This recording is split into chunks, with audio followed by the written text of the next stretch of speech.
Et nous allons maintenant retrouver pour notre keynote, depuis non pas les États-Unis, mais l'Angleterre, Marion Labouré, stratégiste au sein du groupe Global Research de la Deutsche Bank. Elle est également professeure de finance à Harvard. Elle nous présente l'essor de la monnaie numérique des banques centrales. Bonjour Marion. Bonjour Martin, bonjour à tous, merci beaucoup pour l'invitation. Je me réjouis de partager ces prochaines minutes avec vous aujourd'hui et je vais vous parler des monnaies numériques de banque centrale. Alors tout d'abord, pour introduire le sujet des monnaies numériques, on définit ce qu'est la monnaie sous suivant 4 différentes dimensions. Premièrement, l'émetteur. Est-ce que c'est une banque centrale qui émet la monnaie ou est-ce que c'est une institution financière privée? La deuxième dimension, c'est comment on a accès à cette monnaie. Est-ce que c'est plutôt est-ce que c'est une monnaie restreinte ou une monnaie plutôt qui s'adresse à tout le monde? Et la troisième dimension, c'est le support. Est-ce que cette monnaie est numérique versus physique? Et la quatrième dimension qu'on a, c'est ce qu'il y a un intermédiaire ou non. Est-ce qu'on se l'échange de pair à pair entre individus ou est-ce qu'elle est intermédiée par des banques centrales? Et avec toutes ces 4 différentes catégories à l'esprit, une monnaie digitale est par définition numérique et émise par une banque centrale. Donc, on a plusieurs incertitudes qui subsistent, à savoir, est-ce qu'elle est accessible à tous? Est-ce que c'est une monnaie qu'on utilise principalement pour les transactions de détail? Est-ce qu'elle a un rôle similaire à celui du cash ou est-ce qu'elle est utilisée aussi pour les transactions de gros? Donc, suite à ça, si on récapitule où est-ce qu'on en est aujourd'hui concernant l'argent physique. Alors, régulièrement, que ce soit côté client, en interne ou en externe, on pose la question, est-ce que la Covid-19 mènera à la disparition du cash? Et en fait, une réponse que j'ai l'habitude de donner, c'est non, pas du tout. Croyez-le ou non, mais les liquidités en circulation ont presque doublé au cours des 20 dernières années. Et c'est principalement dû à cause des grosses dénominations de billets de banque. Et ce qu'on voit, c'est qu'au cours des 3 mois précédents mai 2020, l'augmentation des billets en circulation dans la zone euro a atteint un nouveau record absolu qui dépasse l'augmentation des 3 mois qu'on a vu après l'effondrement de Lehman Brothers fin 2008. Et c'est dû au fait que les gens retirent de l'argent, car l'argent liquide, l'argent physique, est considéré comme une valeur sûre, une valeur refuge pour stocker ces économies durant les crises.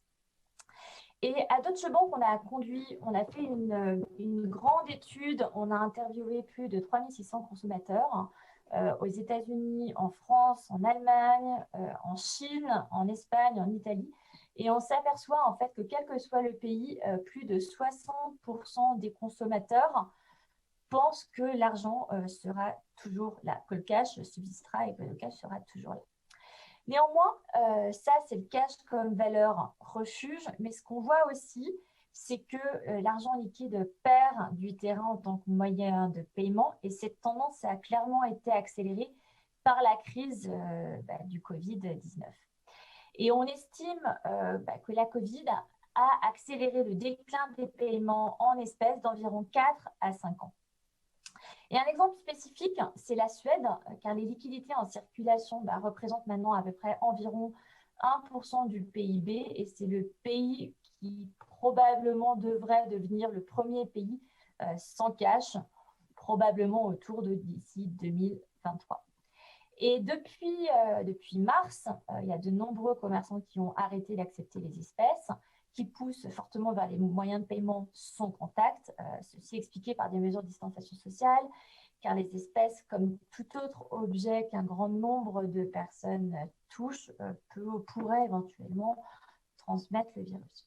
Donc, juste pour vous donner quelques chiffres, au Royaume-Uni, le nombre de vendeurs utilisant uniquement les moyens de paiement numériques est passé en 6 mois de 8% en février à 50% en avril. Et en août dernier, on avait environ un tiers des entreprises, un tiers des commerçants qui n'acceptaient plus le cash. Il y a clairement une forte accélération du déclin du cash. Et si on regarde en moyenne les dépenses qui ont été faites en ligne, on s'aperçoit que les consommateurs ont dépensé entre 20 à 30% de plus en ligne par rapport à l'avant-pandémique. Et la plus forte hausse s'est avérée être dans les pays anglo-saxons. Au Royaume-Uni, on a augmenté le e-commerce par 50% et aux États-Unis par 30%. Donc, à moyen et à long terme, effectivement, on va vers un déclin du cash. Et une des façons, en fait, de surmonter ce déclin de cash, d'avoir un cash digital, ça serait d'avoir une monnaie de banque centrale digitale. Et ceci est en discussion par plusieurs par des banques centrales déjà à l'heure actuelle. Donc, si on resitue un petit peu les choses dans leur contexte au niveau de l'histoire des banques centrales sur les monnaies numériques, donc les monnaies numériques sont loin d'être récentes. Il y a plus de 30 ans que DigiCash a créé sa première monnaie virtuelle mondiale. Bon, elle a fait faillite en 1998, moins de 10 ans après sa création, mais ça date quand même de plus de 30 ans. La première crypto-monnaie qui est la plus connue, évidemment, c'est Bitcoin. Et ensuite, les crypto-monnaies ont dépassé le point de basculement nécessaire pour devenir à la mode, si je puis dire, lorsqu'en juin 2019, Facebook a parlé de la création de Libra. Et il n'y a pas de doute qu'avec 2,5 milliards d'utilisateurs, ce qui représente à peu près un tiers de la population mondiale, Libra a définitivement le potentiel de concurrencer les plateformes traditionnelles de paiement qu'on connaît, qui sont déjà en ligne. Donc, ce qui est assez intéressant sur les banques centrales, c'est qu'on s'aperçoit qu'avant 2016, très peu parlaient des monnaies digitales et avaient plutôt en moyenne une vue assez négative. Et depuis un an, depuis début 2020, les banques centrales commencent à avoir une opinion positive sur les monnaies digitales. Beaucoup travaillent dessus, beaucoup en parlent. Donc, ce qu'on voit, ce concept, suivant, si on prend par exemple l'enquête qui a été publiée par la BRI, 86% des banques centrales développent à l'heure actuelle une monnaie digitale. Et ce travail va bien au-delà de la simple recherche parce qu'on a 60% des banques centrales qui expérimentent des preuves de concept et 14% d'entre elles sont basées dans des économies émergentes. Et selon la BRI encore, on pourrait avoir environ un cinquième des banques centrales qui représentent un cinquième de la population mondiale qui devrait émettre une monnaie digitale au cours des 2 prochaines années. Donc, il y a plusieurs motivations pour émettre une monnaie numérique de banque centrale. Ça peut être aussi bien pour améliorer la stabilité financière, ça peut être pour améliorer la mise en œuvre de la politique monétaire, ça peut être pour améliorer aussi l'inclusion financière. C'est une des premières motivations qui est donnée par la Chine. Et ça peut être aussi pour améliorer l'efficacité des paiements, aussi bien nationaux que transfrontaliers, ou pour améliorer la sécurité des paiements.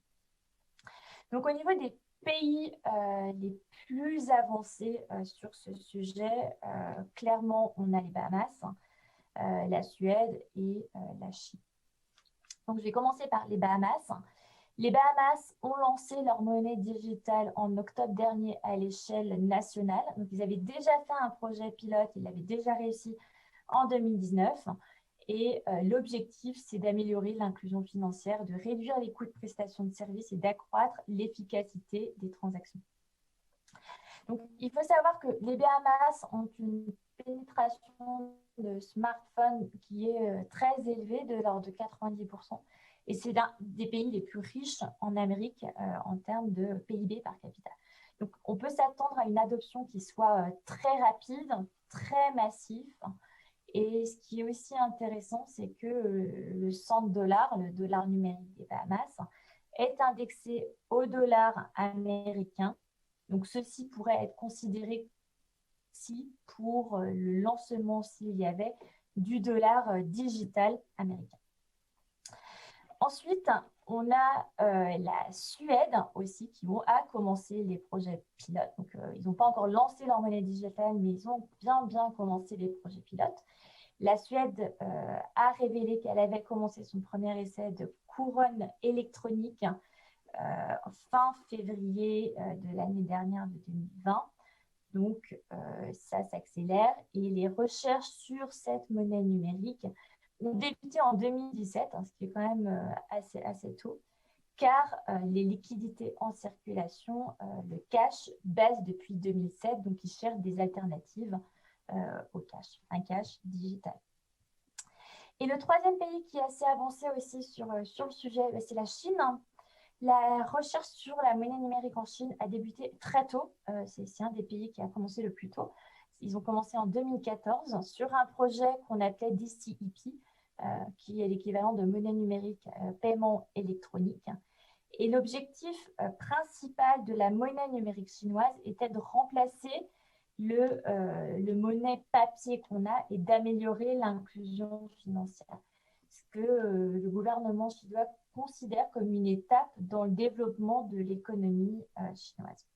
Donc, la guerre commerciale entre les États-Unis et la Chine, les annonces de Facebook, la Covid ont accéléré les recherches qui étaient en place et la Chine a commencé ses tests pilotes en avril. Donc, en Chine, on sait que les Chinois utilisent beaucoup leur smartphone pour payer. On a plus de 600 millions de Chinois qui utilisent WeChat et Alipay. Donc, on peut s'attendre aussi à une adoption qui soit assez rapide et assez généralisée.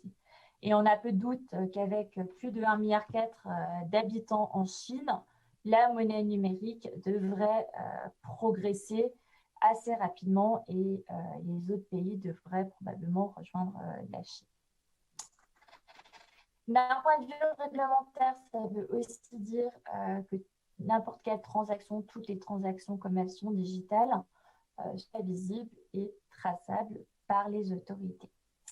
Un point sur la zone euro, comme on reste en France.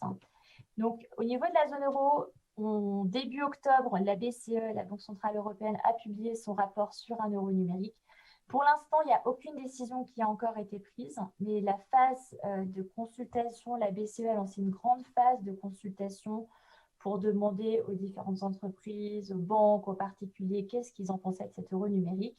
La BCE a reçu plus de 8000 réponses, c'est énorme, et il y a une analyse complète qui sera publiée au printemps cette année. Et on sait désormais que ce qui compte pour cet euro digital, c'est que les paiements soient confidentiels.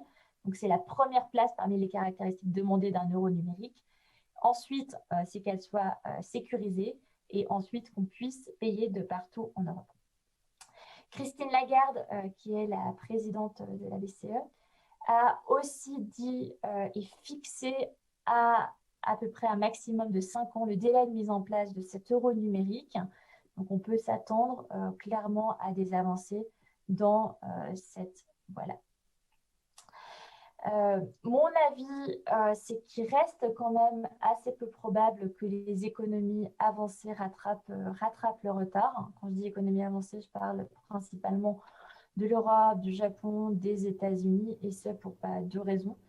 La première raison, c'est qu'on a des normes culturelles, des normes de confidentialité que les gens apprécient et attachent beaucoup d'importance. Donc, avoir une monnaie numérique digitale où tout soit tracé, c'est quelque chose qu'on doit surmonter et c'est un problème qu'on a au niveau de l'adoption.